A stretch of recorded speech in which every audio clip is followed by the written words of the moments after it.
Si a pesar de todo lo que se ha hecho el paciente sigue sangrando, entonces ya hay que entrar a sala de operaciones a hacer una revisión de hemostasia, ¿no? Sobre todo si es un paciente adulto mayor, que ya hacer cualquier procedimiento en consultorio pues puede ser contraproducente por la salud del paciente. Entonces en sala, con todas las medidas y los cuidados, se retiran las mechas, el tapón, lo que se ha intentado colocar, y se verifica cuál vendría a ser el área que está sangrando. Como pueden ustedes ver aquí, hay un signo importante, un chorro que está emergiendo, ¿no? Y es lo que debe ser cauterizado con este instrumento, que es un electrocauterio, pero eso es bajo visión endoscópica. Si a pesar de ello sigue sangrando, hay embolizaciones, ¿no? Que son sustancias que se colocan en la región, se colocan de manera vascular y llegan por radiología intervencionista hasta estos vasos, ¿no? Y lo que buscan es anularlos, como lo ven acá. Dejar sin vascularidad a este tumor, por ejemplo, este es un tumor, o esta área, dejar sin vascularidad para que ya no continúe sangrando el paciente. Consecuencias de un taponamiento nasal anterior: sinequias, que son como puentes fibrosos o adherencias entre el tabique nasal y las paredes, ¿no? Cuando ocurre eso, el paciente puede sentir obstrucción para respirar, ¿no? Cuando ponemos con mucha presión el taponamiento nasal, también puede haber necrosis, se necrosa, se mueren los tejidos, ¿no? Entonces, la presión que debemos de colocar debe ser la precisa. Cuando el paciente está con taponamiento, no puede ventilar por la nariz, lo hace por la boca. El paciente ronca, hace apnea, puede inflamarse la región del paladar. Si no dejamos antibióticos, puede estar con una sepsis, una bacteriemia y necrosis de la columela, ¿no? Si dejamos una presión muy ajustada a nivel del tabique nasal y fijamos con esparadrapos lo que coloquemos dentro de la nariz, a veces sufre esta piel de la columela y se necrosa, ¿no? Entonces, eso ocurre con estos pacientes. Hay que tener bastante cuidado. Las fracturas de huesos propios nasales puede ocasionar también sangrado. Lo que solicitamos cuando tenemos una sospecha de fractura es una radiografía de huesos propios nasales. En esta radiografía, por ejemplo, vemos una solución de continuidad en esta área. Esta solución de continuidad pues debe de ser repuesta, debe de ser alineada, debe de ser reducida. Para ello se hace una reducción de fractura, pero a su vez también debemos de examinar la cavidad nasal, si es que hay signos de que hay un hematoma, se ha acumulado la sangre, ¿no?, a nivel supericóndrico, o ya hay un absceso, cuando se ha acumulado pus, ¿no?, en estas regiones, que debe ser drenado en ambos casos. Vamos a ver también que cuando evaluemos a un paciente con fractura de huesos propios nasales, descartar que haya afectación de otras áreas adyacentes, ¿no?, de huesos faciales, por ejemplo, los huesos maxilares. Entonces, por ejemplo, hay veces donde el piso de la órbita se ha afectado y la grasa o la musculatura de los músculos extraoculares se ha encontrado atrapado entre estos huesos, y el paciente pues refiere que tiene diplopia, tiene visión doble. Recordemos que si hay afectación ocular, no olvidemos hacer una interconsulta oftalmología para que nos evalúe exactamente los rangos de movimiento ocular de los ojos, para que vea la agudeza visual de nuestro paciente, ¿no? Porque no solamente a veces ha habido una fractura nasal, sino otra fractura, por ejemplo, en el piso de la órbita. Cuando hay fractura de huesos propios, lo que hay que hacer es alinear, ¿no? Si estos son los huesecitos que se han conminutado, se han ido para un costado, dejarlos en el eje, en una línea, lo más alineado posible, para que se reduzca la fractura y cuando se provoque la consolidación ósea, sea los menos callos óseos que se puedan formar, ¿no? Para que no deforme la nariz externamente. Desviación septal nasal es una patología que ocasiona obstrucción nasal en los pacientes. Puede provocar sangrados también, epistaxis, pero sobre todo obstrucción nasal, ¿no? Y es lo que más frecuentemente observamos como causa para realizar una septoplastia, que es una cirugía de corrección de esta desviación.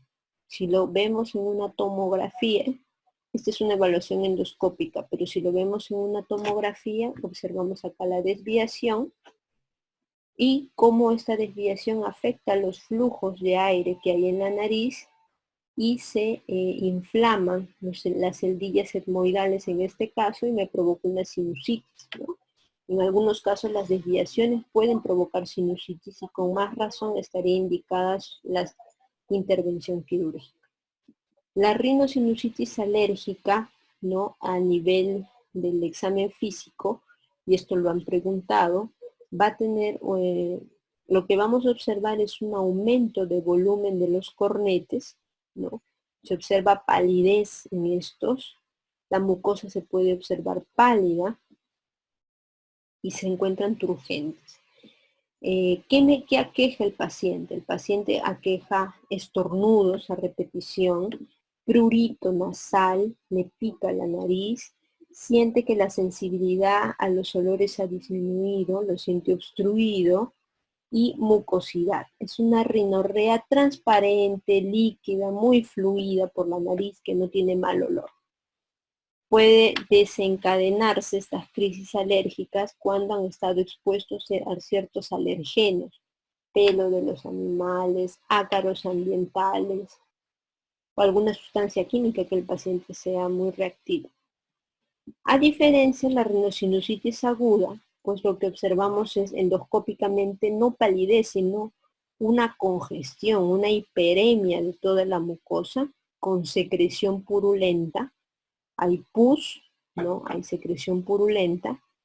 Y si tomamos unas radiografías de senos paranasales, vamos a ver velamiento en esta región. Está ocupado el seno maxilar del lado izquierdo antes del tratamiento y este es después del tratamiento. Ya se encuentra libre. Igual, aquí hay un nivel, a nivel etmoidal, que nivel hidroaéreo, donde hay ocupación de esas celdillas etmoidales, ¿no? Es lo que debemos de evaluar cuando hay una rinosinusitis aguda. El paciente va a estar obstruido también, va a tener secreción purulenta por la nariz, generalmente va a ir luego de un resfrío, un catarro que ha tenido el paciente a nivel nasal y pues el paciente puede manifestar 10 días de enfermedad, 2 semanas, ¿no? Ese es el tiempo más o menos que demora en recuperar. Poliposis nasal. En la poliposis nasal vamos a ver que el paciente va a presentar tumoraciones polipoideas, ¿no? Semitransparentes, como la uva pelada, ¿no? Que prolapsan de la mucosa, del meato medio, de varias regiones a nivel nasal. Pueden provenir de varias regiones. Nuestra función es identificarlas y saber que la poliposis es una enfermedad inflamatoria de la mucosa, ¿no? La cirugía básicamente para retirar estos pólipos sirve para permeabilizar y que el medicamento que es de elección, que son los corticoides intranasales, lleguen y penetren a todas las áreas, ¿no? Las cirugías generalmente no es que sean curativas, sino la cirugía nos ayuda para que el tratamiento médico, que es el manejo de fondo, llegue adecuadamente a toda la cavidad nasal. Tenemos 2 fosas nasales en esta región, ambas están ocupadas, Entonces podemos hablar de muy probablemente una poliposis nasosinusal que ha abierto aquí el óseo de ambos senos maxilares, ¿no? El pólipo antrocoanal sí se observa más en niños, en adultos jóvenes, causan obstrucción nasal también, y vemos que cae hacia la rinofaringe, desde la rino hasta la orofaringe, ¿no? En la región posterior. Son pólipos mucosos grandes, se extienden hacia la región posterior. Papiloma invertido ya no es de tan jóvenes, es de personas más adultas mayores, varones, y generalmente es unilateral. ¿Sí?